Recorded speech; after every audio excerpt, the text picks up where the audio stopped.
The first and the foremost would be to keep your clients healthy internally. It's not just the physical transformation. People do not know what's the limit for them, what's the maximum limit of that particular compound, and then they end up overusing it. They have been using gear for 2 years now. That means they have been using it since they were 17. And these are the clients I pity. His SGPT, SGOT level had shot up to 2600. He was almost about to die. But his coach didn't know how to recover it. So at the end, that guy stopped bodybuilding. Even before I believed that I can win the pro card, it was him who said that you are going to win. So my future goal definitely is going to be to qualify for Olympia, and let's see when that happens. It is going to happen soon. See, he said it first. The facilities in the gyms have improved a lot in the last decade. Safety has improved because the equipment manufacturing companies have come up with true science involved in their manufacturing, and hence the injuries have gone down. Many athletes lack the basic skills of communicating, reading, writing, etc., etc. So don't leave your education part with an intention of becoming just a bodybuilder. Showing up is not winning. Winning is winning. Please don't confuse it. If somebody is at the peak, he has to come down. So when you are at the peak, be humble with everyone.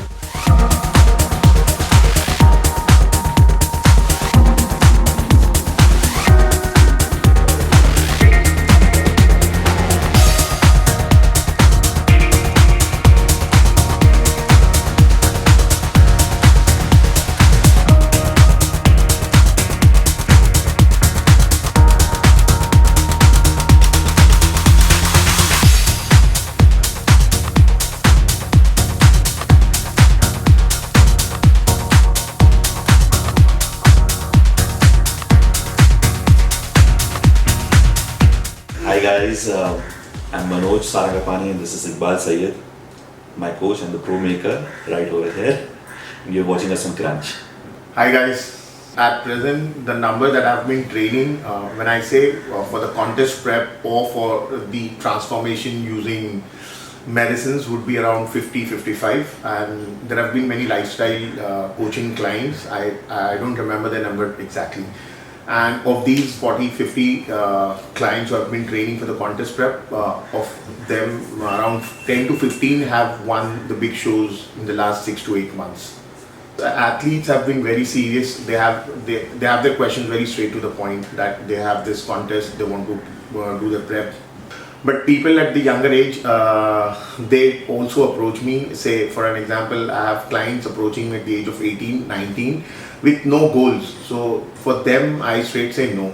I can only do their consultation, counseling, or a kind of lifestyle coaching, but I would not put them on anabolic contest prep as such. If I would put it in one word, it is like being consistent with everything what is needed to be done. Whether it is your diet, whether it's your workout, whether it's your posing practices, everything is what is needed in bodybuilding. So if put in one word, you have to be consistent with everything. And being and remaining consistent is the toughest part in bodybuilding. At times people give up, not physically, but yes, mentally. It's a human tendency. At times what we feel is ab nahi ho payega, and that is the challenge where you have to just overcome and keep doing it. I'd like to add something over here. So as a coach, I don't think he would ever say that, but he goes the extra mile and he gets things done for his clients. So it was the same case with me when I was preparing for the pro card, and now it's the same case with another client of his and a good friend, Sunny. He's going that extra mile, and we as a team, we manifest. Yes. We manifest, and we are here to win.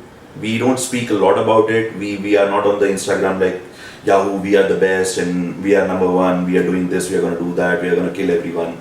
There's no competition and everything. We are not doing that. We just put in straight work. The first and the foremost would be to keep your clients healthy internally. It's not just the physical transformation. See, honestly speaking, the protocols that any coach would write would be some or the other way similar to what others are writing.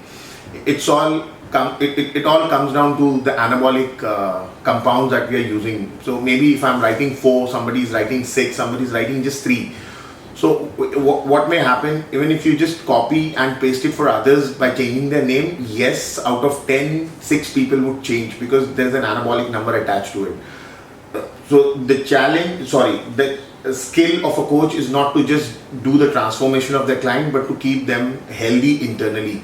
And that is the biggest challenge, because see here, what happens is people are ready to spend lakhs of rupees on PEDs, lakhs of rupees on supplements, but the moment you tell them to get their blood work done, which will cost them just 5,000 or 7,000, they'll be like, nahi, abhi nahi karana hai.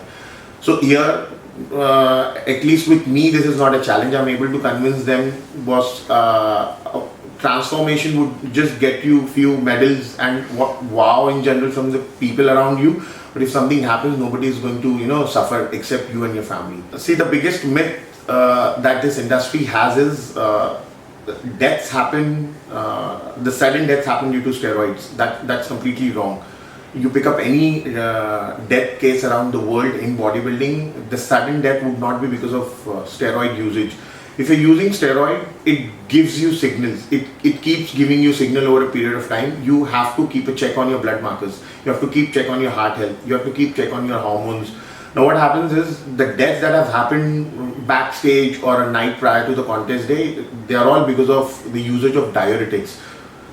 Diuretics have given more deaths than anabolics. And coming to overdosage, at times what happens is because of non-availability of coach or non-availability of good coach or non-availability of knowledge, people do not know what's the limit for them, what's the maximum limit of that particular compound, and then they end up overusing it. Now in that case, they're only harming themselves, and this comes only with the notion that getting big is bodybuilding. No. You have to be aesthetic, you have to be big, you have to be aesthetic, and at the same time you have to be healthy. It's not just, for me, bodybuilding is not getting just an appreciation. Now if you would, I wouldn't name the current bodybuilders, but yes, when Arnold would walk the beach, people would appreciate and admire both. Like, मैं उसकी तारीफ भी करूँगा और मैं चाहूँगा कि वैसे बनूँ. But now today's bodybuilders who are doing the tier 1 shows, if they would walk the beach, I would only appreciate. I would not admire, I would not want them, I would not want myself to be like them. So that's the difference. And seeing that today's generation, the newbies, they are very super fast to use anabolics and end up harming them. See, overuse of anabolics is, when it comes to competitive building, it is a very thin line. And people end up using, people who are using 2 substances, and there are people who are using 6 substances, and I have seen both their plans. And someone would wonder why that person using two gears, 2 oils is getting better results, because it is not always about the quantity, it is about quality. Because the person using 6 gears is not focusing that much on the internal health. What about your digestion? What about your liver? What about your heart health? He's not taking care of it. What about your diet? What about your sleep? But the person who is using 2 oils, 2 gears is actually quite focused and wants to reap out the maximum benefits from the use of minimum stuff. And that is actually a good thing. That should be the case actually. And the mitigation of the side effects, that's the part where the coach comes in. The coach has to know and deliver the results, as well as keep the clients healthy. And I have seen people at the age of 19, at the age of 18, who actually come to me at that age and say that they have been using gear for 2 years now. That means they have been using it since they were 17. And these are the clients I pity. These are the clients that I tell them ki you should have waited to reap out the maximum benefits from your basic, from the testosterone that your body is normally producing right now till the age 23, 24. Reap out the maximum benefits and then go into the gear part. We have seen the most horrible cases as well. I had a client from Gujarat, his estrogen level was 350 plus, where everyone knows the estrogen level maximum limit was 33. Now recently the labs have increased it to 44. I encountered a guy in Delhi. He isn't my client. He was working under someone. He was just sharing his experience with me. So he was on roids. He ended up with jaundice during the protocol, and his SGOT level had shot up to 2,600. He was almost about to die, but his coach didn't know how to recover it. So at the end, that guy stopped bodybuilding. Coaching is not just a job where you write your client's protocol. In fact, you have to take your client's goals as your goals, and you have to get 100% involved into it. If he wins, that means I win. If he loses, that means I have lost. So that is where the whole picture revolves around. So mentally preparing themselves is like, see, what happens is when you are very close to the competition, the natural stress level increases to such a level that the person may get frustrated at the most minor things as well. Secondly, he's in a calorie deficit diet for the entire month or two, and in the peak week he has controlled a lot of water, he's controlling his sodium. So mentally he may not be as happy as he was while he was doing the bulking process. So at that time your coach job is to be a part of your days, be a part of your goal, keep yourself motivated, keep yourself aligned to your goals, because that is where most of the bodybuilders give up because of frustration, because of the stress level that builds up, thinking मुझसे हो पाएगा या नहीं हो पाएगा. And that is where truly a coach can play an important role in the prep. It was the most fantastic phase of my life actually. So even before I believed that I can win the pro card, it was him who said that you are going to win. And as we said earlier, it was manifestation and it was law of attraction. So I got that from him, and I preach it to others also. But he was like, tu hi jeetega, and it is you who's going to win one-handed, single-handedly, and no one is going to come close. And the package that we brought to the stage, it was one of a kind. It was, no one was actually matching it when it comes to conditioning, and I have heard that from many people now. In fact, in the last 10 years, if you go in the last 10 years of bodybuilding, I can tell you nobody has brought that package on stage. What Manoj had brought for Olympia Amateur India. So it was one thing is conditioning, and one thing is like you just stand out. They drop the pens and they just look at you. They just stare at you and keep on gazing and think that what the hell is happening here. So we brought that kind of condition. It was striated glutes, striated lower back. Everything was just standing. So my future goal definitely is going to be to qualify for Olympia, and let's see when that happens. It is going to happen soon. See, he said it first. That's the kind of relationship we share, and it's not just with me. As he said, the coach has to believe. The coach, it's not just winning. The coach has to be part of the entire process, and he does his job really well in that. With this, I would also give a message to anyone who's watching this YouTube video on Krunch. No matter what religion we belong to, when we pray with all intensity, thinking that God is listening to us, no matter what God you believe in. And every religion tells you God is omnipresent. So if God is listening to you while you're praying, God is also listening to you while you're working out, while you're doing other stuff in your life. So if you utter negative about you, He's also listening to your negative word. So my message to everyone in my team is never utter even a single negative word about yourself, about your prep. You have to be always positive, and that's where you communicate your message to God, and that's how the law of attraction works. There are quite a number of bodybuilders that inspire me, and at present it would be there is Nick Walker. He definitely owns the name The Mutant. And Phil Heath, Ronnie Coleman, they have been my idols. I can never miss that. To me, my favorite initially when I got a little serious in bodybuilding was Arash Schreiber, because he grew too fast in this sport. He entered at the age of 32. At 36, he was at the Olympia stage. And then seeing multiple things happening in life of an athlete, I started liking more Regan Grimes, because Regan Grimes has grown to that level with many challenges in his life, on the personal front, on the professional front as well. And his favorite bodybuilders keep changing with time. See, as a bodybuilder, it's not just an open bodybuilder that you would love. So when it comes to classic physique, there is Terence Ruffin, there is Chris Bumstead, there is this new guy, Russian, the Miracle Beer. There is that guy. And there are so many people that you actually fall in love with looking at their physique. Since the time I know bodybuilding since my childhood. My father was a professional bodybuilder back then, but he never competed. I started gymming in 2004, but I started competing in 2014. So over a period of time, what I have seen is the biggest change that this industry has got is the availability of knowledge.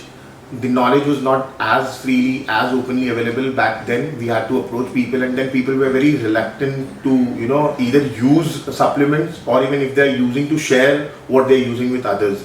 Secondly, the facilities in the gyms have improved a lot in the last decade.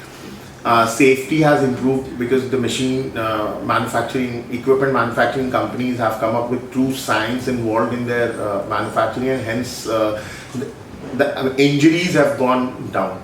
Back then, I also remember when I had friends in gyms, friends as in who I used to look up to. For them, it was like just growing big was a bodybuilding for them. Now they didn't even know what were they growing, whether they were growing muscles or they were growing fat.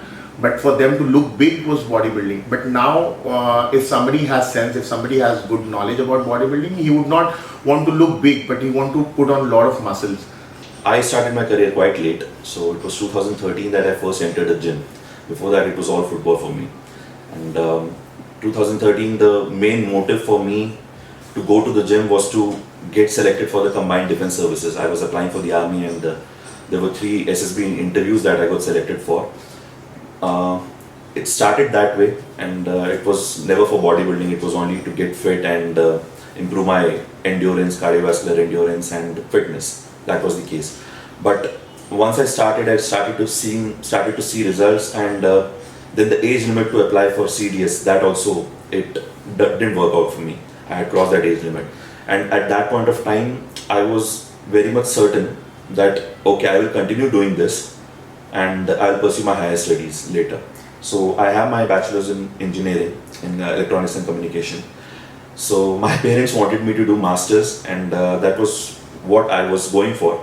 But later on, as and when I grew into the sport, I felt that this is my true calling, and that is how bodybuilding happened. So 2014 and fast forward to 2022, a lot has changed. Even when I started, I didn't have the best of knowledge, and the coach I was under, that was also, I attribute my discipline and success to all my coaches, but the thinking was rudimentary back then. And the diet part, the workout part, everything was like, itna karna hi karna hai, you have to do this, you have to eat only this, and sources of protein from vegetarian food. It also has quite a lot of protein, but that is not class A protein that we are talking about. So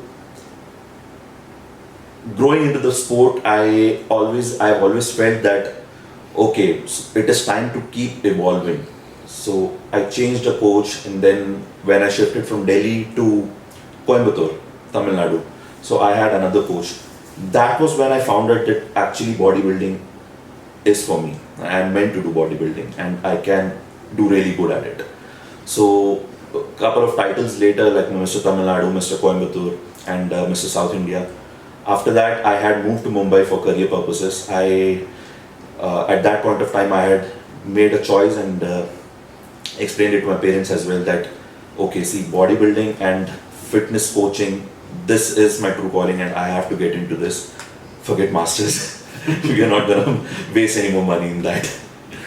So it took quite a lot of convincing, but they understood, and I'm really grateful for that. And later on gathering more knowledge, working under more coaches, the science kept evolving, and the workout pattern, the workout routine, they kept evolving. PEDs, what it actually means, what it does to the body, what you need to do to prevent it from doing to the body. All these things I learned a lot, and that was not back then when I started in 2014. So yes, quite a lot has changed. For many people it's the diet, for many people it's the workout, it's the posing and the grueling peak week. But for me, I felt that everything is difficult. I won't say nothing is difficult for me, everything is difficult, but it's the difficult that makes it the fun part. Not everyone is able to do it. And I take great pride in this, saying that I am able to do, and my clan, people with me are able to do what many people are not able to do. And that's the reason that I love bodybuilding, and everything is difficult about it. When it comes to bodybuilding, the very first thing is don't leave your education with an intention of becoming a bodybuilder.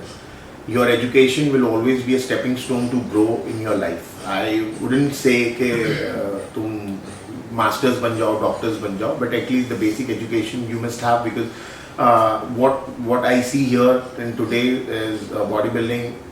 Many athletes lack the basic skills of communicating, reading, writing, etc., etc. So don't leave your education part with an intention of becoming just a bodybuilder. Secondly, at the initial stage, will not feed your family. So have a stable source of income first, and then you take up bodybuilding on a professional note. Once you start earning the same amount from bodybuilding, then you may switch over. Third, when you are professionally entering into a bodybuilding, be under a watchful eye. Always have a coach who has good and an affluent knowledge of the sport, bodybuilding, the diet part, the anabolics part, and to an extent the medicines as well. Never be in hurry.